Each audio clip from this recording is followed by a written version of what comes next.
મહેસાણામાં થોડા વરસાદે વિકટ સ્થિતિ સર્જી છે। શહેરમાં ચોતરફ પાણી જ પાણી થઈ ગયું છે। શહેરના મુખ્ય માર્ગો ઉપરાંત સોસાયટીઓ જળમગ્ન થઈ ગઈ।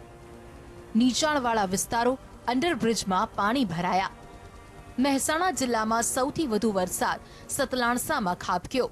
ઉપરાંત બેચરાજી, ખેરાલુ, વિજાપુર, વિસનગર અને જોટાણામાં પણ 2 થી 4 ઇંચ જેટલો વરસાદ ખાબક્યો છે, જેના કારણે ધરોઈ ડેમની સપાટીમાં નોંધપાત્ર વધારો થયો છે। ધરોઈ ડેમમાંથી પાણી છોડાતા લોકોને સાવચેત કરાયા છે।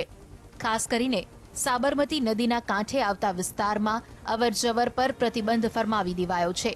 છેલ્લા 12 કલાકમાં મહેસાણામાં પડેલા વરસાદની વાત કરીએ તો બહુચરાજીમાં 145 મિલીમીટર, કડીમાં 67 મિલીમીટર, મહેસાણામાં 139 મિલીમીટર, વિજાપુરમાં 101 મિલીમીટર, ખેરાલુમાં 95 મિલીમીટર, વડનગરમાં 75 મિલીમીટર, વિસનગરમાં 86 મિલીમીટર, સતલાણસામાં 172 મિલીમીટર, ઊંઝામાં 109 મિલીમીટર, જોટાણામાં 91 મિલીમીટર વરસાદ વરસ્યો છે।